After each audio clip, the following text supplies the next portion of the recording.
Hey YouTube, it's Jamie Ryan here with a review of WWF World Wrestling Federation No Way Out 2002, a triple main event, a new world order. And if you noticed, that's his NWO. You guys know what NWO is? Okay, I guess not. Just kidding, this isn't Dora. Yeah, they made their return, and we got Jericho and Stone Cold on the cover, Undertaker and The Rock, and Triple H and a guy with hair, Kurt Angle. Didn't even notice it, he had hair. Just kidding. And then we got the NWO dudes on the back, Scott Hall, Hulk Hogan, and Kevin Nash. February 17, 2002, Milwaukee, Wisconsin. A lethal virus has been unleashed on the World Wrestling Federation. It's called the NWO. And let me show you the disc. I don't have the insert. Pretty cool. Pretty much the same thing as the cover, just it's horizontal instead of vertical. It's got some splats on it. And like sort of looks like a cage. Or like a candy bar. I don't know what they're trying to do with like this, that like the weird texture on there. But yeah, no insert, but it did come in the original case, I'm pretty sure, unless someone else replaced it. One of these ones, like, you can sort of tell how old the case is by looking at certain things like the push it down thing, or if it has the snaps or whatever, like the thing you close right there. Excuse me. Before this, Mr. McMahon, yeah, I forgot to say, if you hear that in the background, I'm watching Raw Triple H versus Curtis Axel. I know I should be paying attention to that, but I don't want to forget about this, because I watched this on like Friday. Before, Mr. McMahon said if Ric Flair didn't sell back his 50% of the company, that he would get NWO and bring it back in and kill him. Kill WWF, like they killed WCW almost. But he didn't want to, and so he brought him in. And first, this was on Sunday Night Heat. I just want to say it. It's not on here, but I like doing that from some of the pay-per-views. Diamond Dallas Page versus Big Boss Man, and DDP won by disqualification. I didn't see that match, but it was on there. Then next was the Tag Team Turmoil. Winner gets a Tag Team title shot at WrestleMania 18. It was Hardy Boys versus Dudley Boys starting it out. No. Scotty 2 Hotty and Albert. Scotty 2 Hotty and the Hip Hop Hippo. I remember talking about them guys on the Vengeance 01 review. And versus Christian and Lance Storm. They started it out. And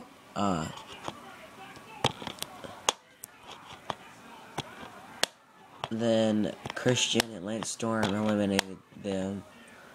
I don't remember what happened with them, how they got eliminated. But then the Hardy Boys came out. And I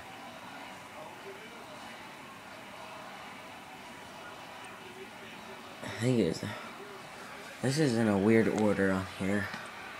I don't remember when they came in. Draw order. Eliminated, I guess. Okay, yeah. Then the Hardy Boys came out, fought Christian and Lance Storm, and they eliminated them.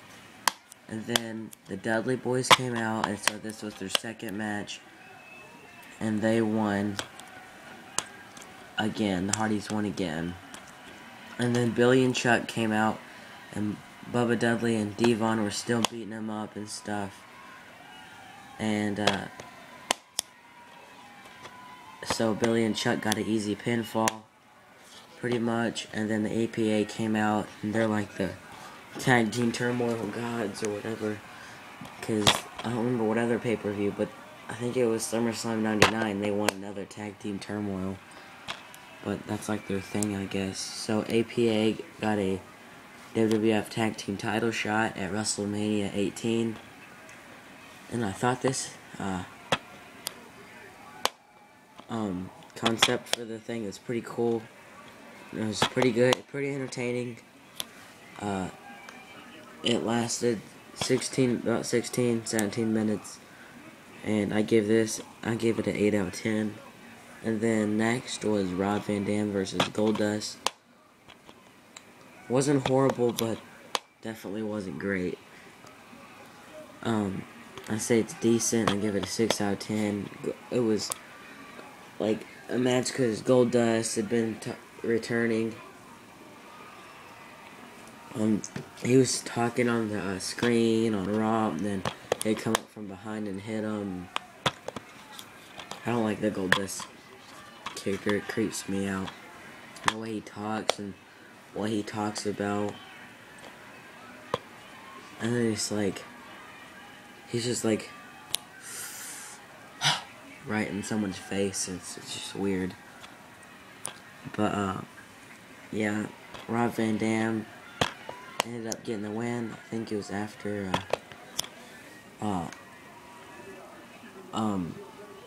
a 5-star frog splash. I don't know if I said it, but it was at the Bradley Center in Milwaukee, Wisconsin, and there was about 15,000 people there. Then next was Taz and Spike Dudley, the tag team champions, versus Booker T and Test. And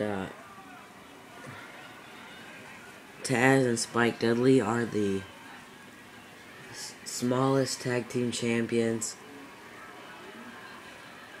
like the least weight put together tag team champions of all time up to that point, and I think they still are, because they're both two really small dudes. And they I don't know if I said they fought Booker T and Test. I think I did. But they retained their titles because Test choked out one of them. I think it was Test. Something happened, and he bumped right into Taz, and he like choked him out. I think that's what. And then see, I forget stuff really easy. But I know Taz choked out one of them, and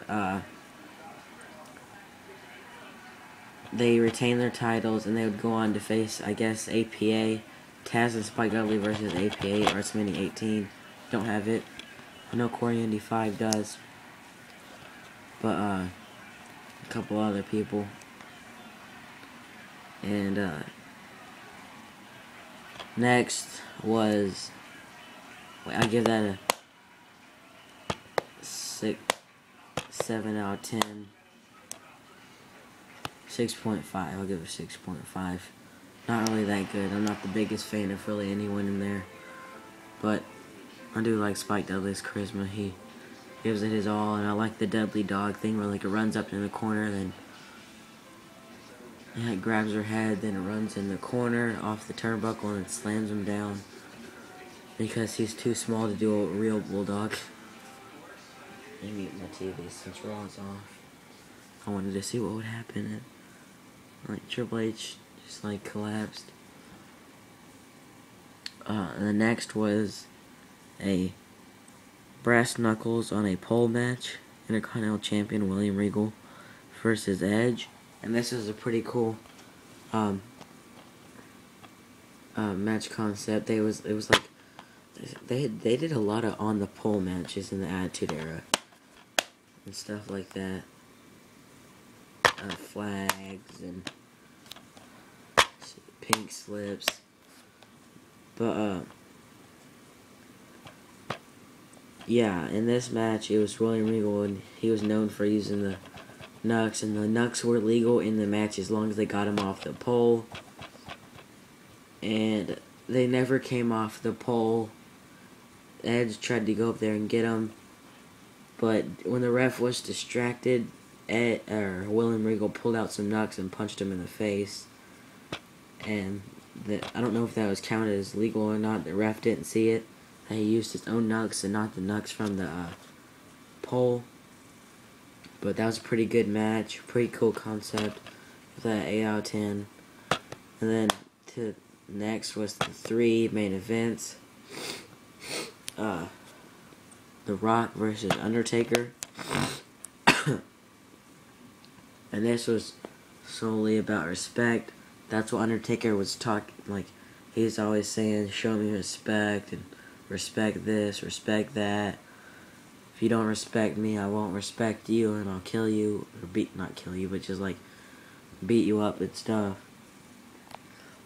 And, it was The Rock versus Undertaker, and The Rock ended up beating The Undertaker, and I don't remember if they shook hands at the end, but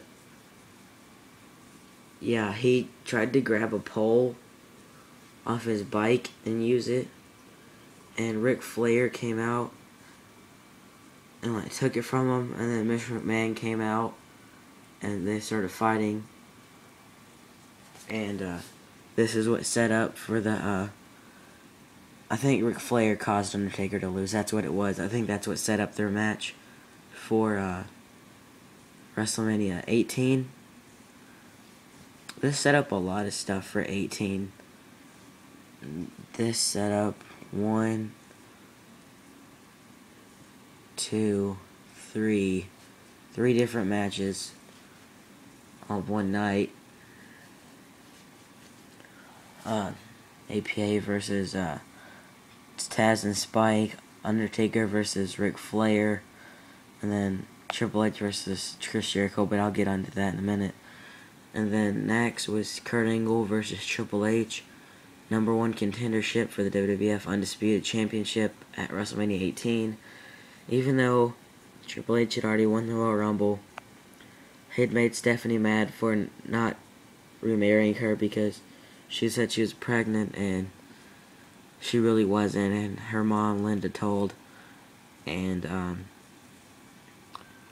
they were gonna get married, and then she's like, then he said, I do, and then he was like, no, and then he like started breaking the thing. He like pushed her down, pushed The Rock, or not The Rock, Mr. McMahon down, pushed Stephanie, all that stuff. Oh, sorry if you hear Fandango. Because a video just uploaded and I don't want to push the buttons to make it turn down or it'll cut this off. So I'll just let that go on for a second. Hopefully it'll go off, but I don't want to stop the video. Then next, yeah, what I was saying, the Stephanie McMahon was the ref, and Jerry Lawler kept saying she was the hottest ref, but she looked pretty hot, and it was like a leather ref suit. Never seen that before. But they were throwing, Stephanie had got knocked out, and then another ref came in. He got knocked out, and then Stephanie had pretty much screwed him over. Kurt Angle had won,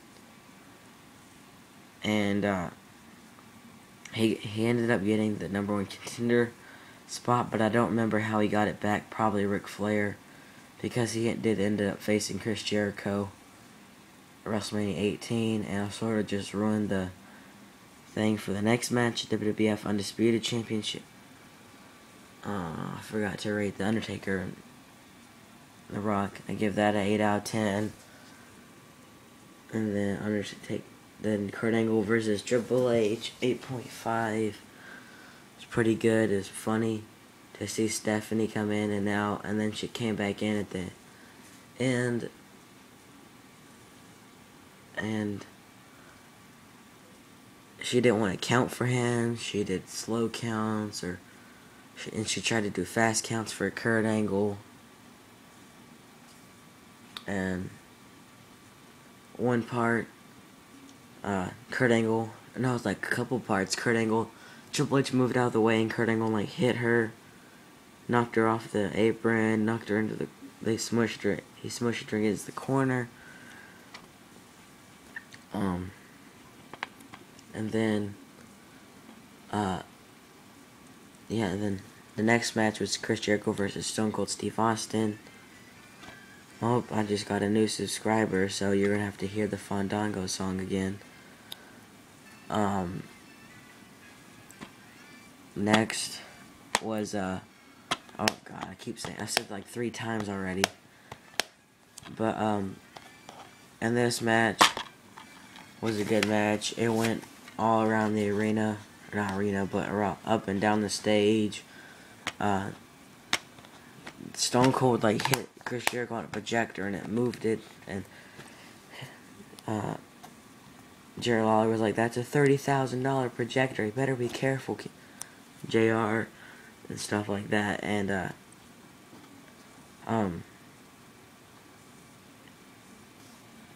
Chris Jericho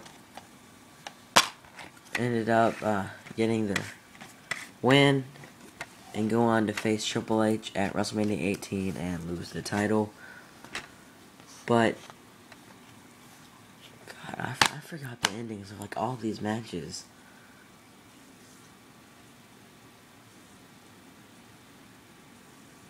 Oh yeah. NWO came out and the ref was down and attacked Stone Cold. That's what happened. And then Chris Jericho covered him up after they all left. Yeah, because Jericho was in the... Stone Cold was making him tap when the ref was down, and then NWO came out and beat him up, and he was laid out, and Chris got the 1, 2, 3.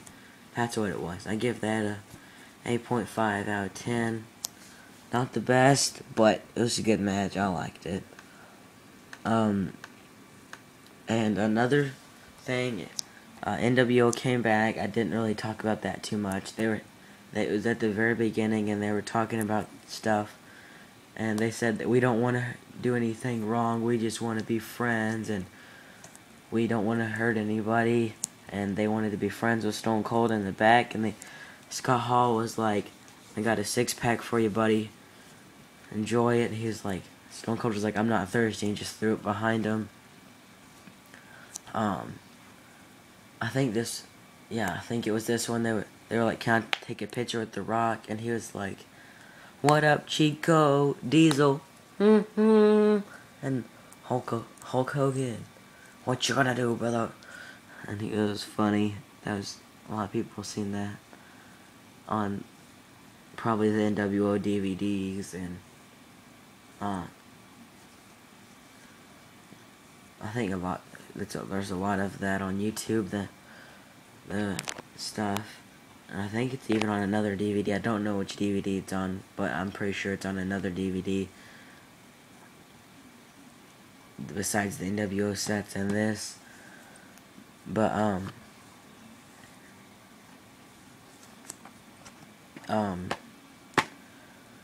the first No Way Out was dubbed No Way Out of Texas. And some guy in the crowd had like one of these signs, but it said No Way Out under it of Missouri or Milwaukee. I thought that was pretty cool. But sorry, I just like wasn't talking some parts, and then I forgot a lot of stuff, and yeah, but I forget things really easily. I'm forgot to show the side. That's like the thing that's on the disc, except it's No Way Out NWO on the disc. But overall, I gave this pay-per-view 7.5 out of 10. Not the best matches, but it has a lot of history. It's when NWO came back, and it set up a lot of stuff for WrestleMania 18. Undertaker versus Flair. It started the setup for Stone Cold versus Scott Hall. Hogan versus Rock. Triple H versus Chris Jericho. APA versus Taz and Spike Dudley. But yeah, Not the best matches, but has a lot of history. And sets up for a great pay-per-view in the next month at WrestleMania 18 in like Sky Dome, I think it is. But yeah, and the stage was a little weird because they had like a semi-truck going forward and then two like sideways. It was just like the production trucks or something. It looked weird, but yeah, 2002, early 2000. They were experimenting with stages and stuff because there was just something new. And yeah, and that's about it. Don't forget to comment, rate, subscribe. Bye.